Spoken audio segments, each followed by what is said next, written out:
The afternoon sun filtered through the gauze curtains of the Willowbrook Care Center, casting gentle shadows across the linoleum floors. Emma Rodriguez pushed her cart down the hallway, the soft squeak of its wheels creating a familiar rhythm that had become the soundtrack of her days. At 28, she had been working as a caregiver for nearly 6 years, and while the job didn't pay much, it filled her heart in ways that money never could. Room 237 was her last stop of the day, and as always, she paused at the doorway to observe her patient. Harold Whitmore sat in his wheelchair by the window, his weathered hands folded in his lap, staring out at the small garden that bloomed just beyond the glass. At 81, Harold had been a resident at Willowbrook for 3 years, ever since his stroke had left him partially paralyzed and struggling with short-term memory loss. Most days he barely spoke, lost in a world that seemed increasingly distant from the one around him. Emma had been assigned to Harold's care when she first arrived at the facility, and something about his quiet dignity had touched her immediately. While other caregivers found him difficult because of his silence and occasional confusion, Emma saw past the illness to the man beneath. She had learned to read his moods in the set of his shoulders, the way he held his head, the subtle changes in his breathing that indicated whether he was having a good day or struggling with the fog that sometimes descended over his mind. "Good afternoon, Mr. Whitmore," Emma said softly, entering the room with her usual gentle smile. "How are we feeling today?" Harold turned his head slightly, his pale blue eyes focusing on her with effort. "Emma," he said, his voice barely above a whisper. It was one of his clearer days when her name came easily to his lips.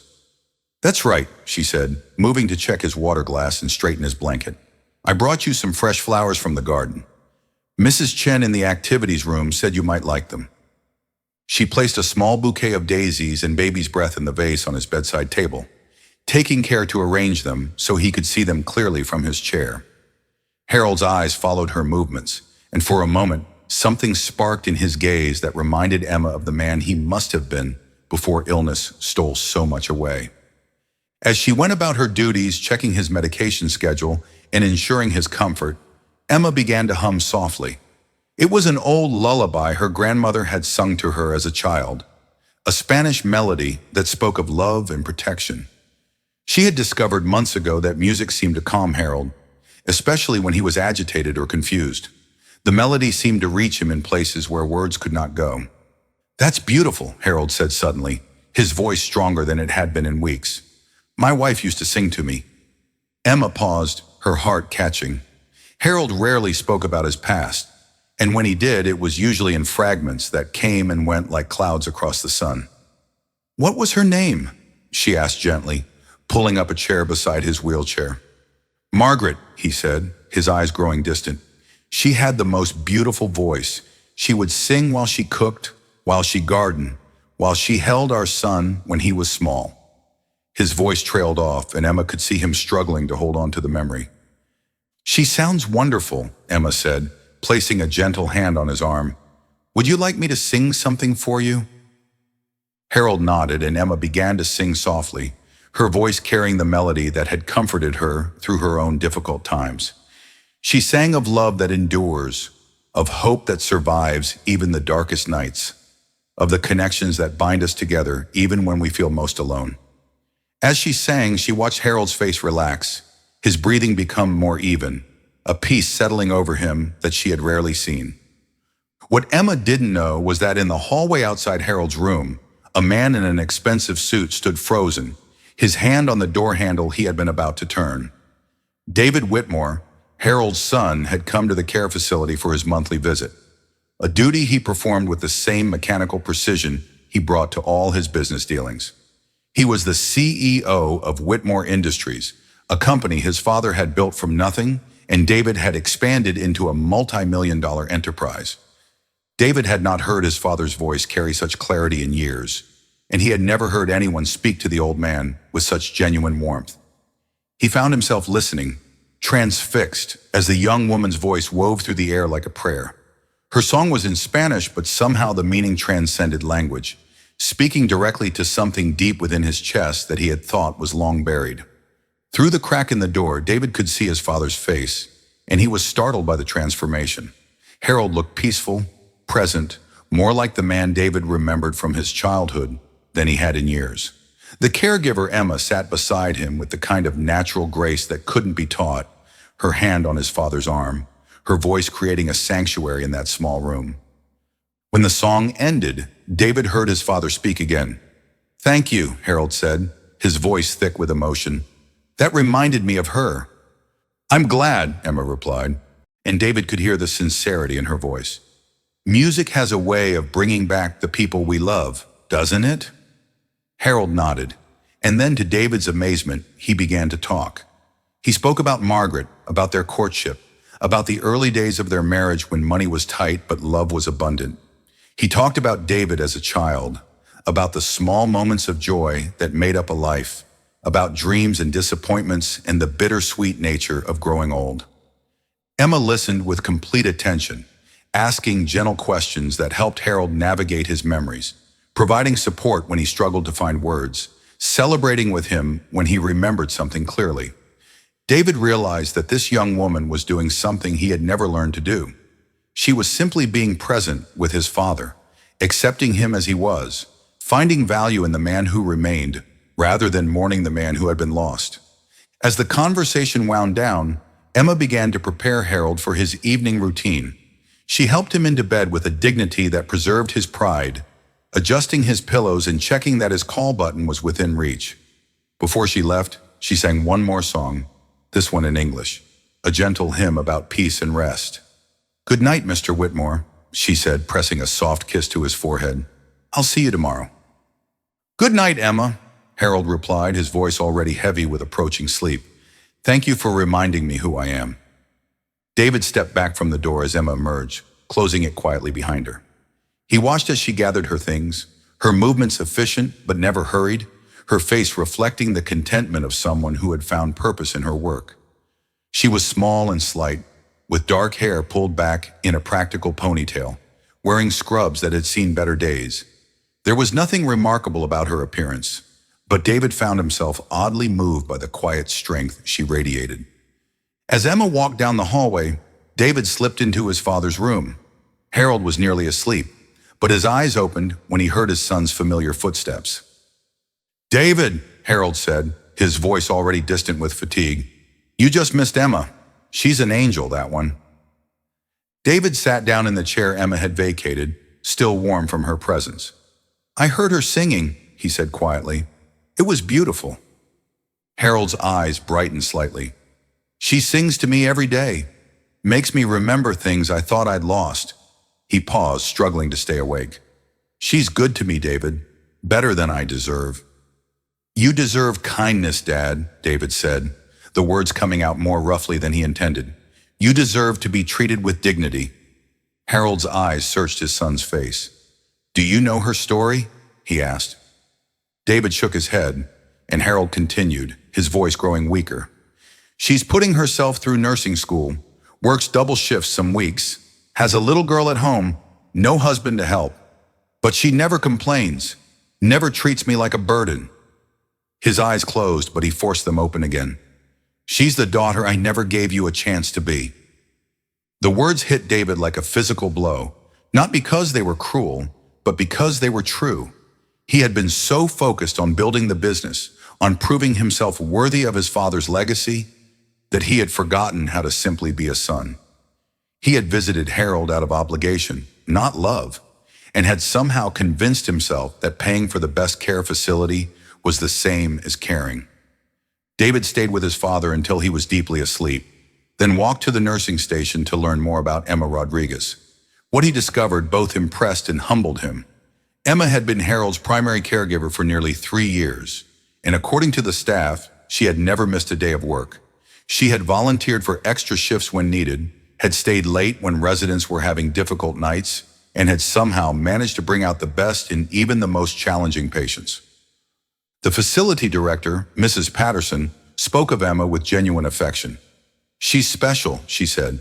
"We've had a lot of caregivers come and go, but Emma treats every resident like they're her own family.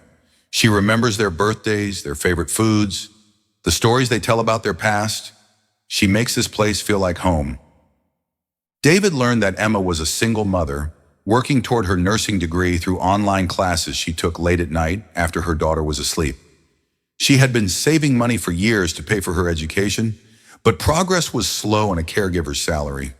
She lived in a small apartment across town, took the bus to work every day, and somehow managed to maintain an optimism that touched everyone around her. That night, David lay awake thinking about what he had witnessed. He thought about Emma's hands, gentle and sure as they cared for his father. He thought about her voice, carrying melodies that seemed to heal something broken in Harold's spirit. He thought about the way she had listened to his father's stories as if they were the most important things in the world. But mostly he thought about the man his father had been before illness changed him, and the man he still was when Emma was there to see him clearly. David realized that he had been visiting a patient, not his father, and that Emma had been caring for Harold, not just another resident in a long hallway of identical rooms. The next morning, David called his assistant and cleared his schedule. He drove to Willowbrook early, arriving before the morning shift began. He found Emma in the break room, preparing for her day with a cup of coffee and a worn nursing textbook open beside her breakfast. "Ms. Rodriguez," he said, and she looked up, startled. "I'm David Whitmore, Harold's son." Emma's face immediately grew concerned. "Is he all right? I haven't started rounds yet, but if something's wrong—" "He's fine," David assured her quickly. "I wanted to talk to you about something else." Emma gestured to the chair across from her, and David sat down, suddenly unsure how to begin. "I was here yesterday," he said finally. "I heard you singing to my father." A flush of color rose in Emma's cheeks. "I hope that's all right. I know it's not exactly standard care, but music seems to help him. He gets less agitated when—" "It's more than all right," David interrupted. "It's the most important thing anyone has done for him in years." Emma's eyes widened, and David continued. "I listened to him talk yesterday. Really talk. About his life, about my mother, about memories I thought were lost forever. He was more present, more himself than I've seen him since his stroke." He paused, struggling with emotions he wasn't used to expressing. "You gave him back to me, even if it was just for a few minutes." Tears gathered in Emma's eyes. "Your father is a wonderful man," she said softly. "He tells me about his life, about the business he built, about how proud he is of you. He might not always remember things clearly, but he remembers love. He remembers the people who mattered to him." David felt his throat tighten. "He said you're putting yourself through nursing school." Emma nodded. "It's taking longer than I hoped, but I'll get there eventually.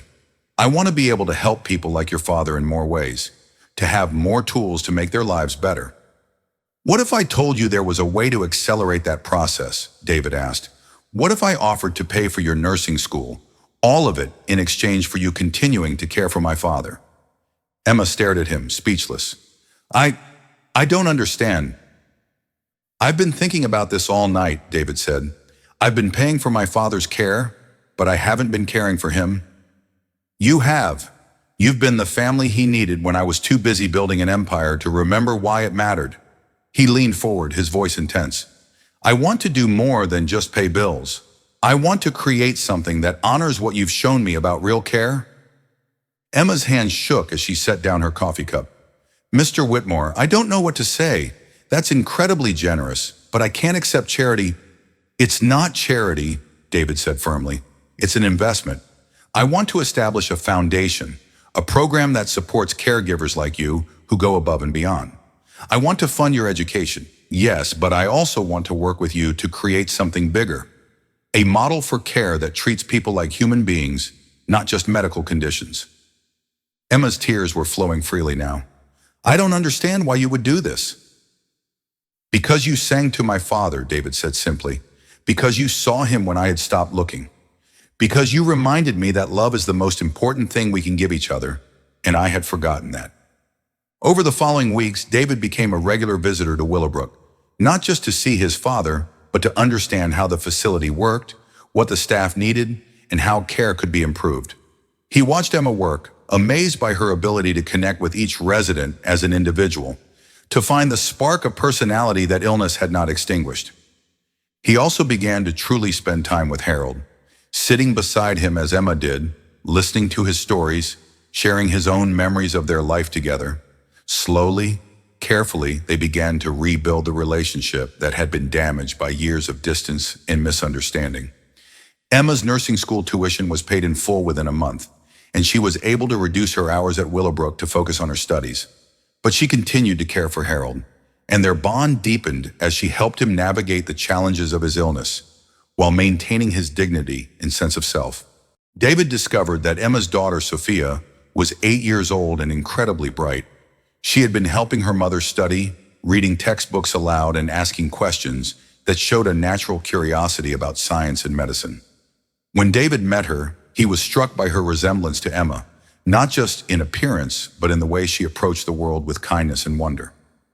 "She wants to be a doctor," Emma told him one evening as they watched Sophia play in the care facility's garden with some of the more mobile residents. "She says she wants to help people feel better." "She has a good teacher," David replied, and Emma smiled. As the months passed, David found himself thinking less about quarterly reports and more about the conversations he had with his father, the progress Emma was making in her studies, and the way Sophia's laughter seemed to brighten even the most difficult days at the facility. He realized that he was experiencing something he had never prioritized before: genuine human connection. The foundation David established grew quickly, attracting attention from other healthcare facilities and funding programs that supported both caregivers and patients. Emma became involved in the planning, her insights invaluable in creating policies that emphasized dignity, individual care, and the importance of treating each person as a complete human being rather than a collection of symptoms. Harold's condition remained stable, and while his memory continued to be unreliable, he had good days more often than bad ones. Emma still sang to him, and he still told her stories about his life. But now David was often there to share those moments, to remember along with his father, to be present in a way he had never learned to be before. One evening in late spring, as Emma finished her shift and prepared to leave for her nursing classes, David found her in the hallway outside Harold's room. She had graduated from the program that morning, and tomorrow she would begin her new position as a registered nurse in the facility's memory care unit. "Congratulations," he said, and she turned to face him, her face glowing with pride and exhaustion. "Thank you," she said, "for everything. I know I've said it before, but I need to say it again. You changed my life, Mr. Whitmore. Sophia's life, too." "You changed mine first," David replied, "and my father's, and I think you should call me David."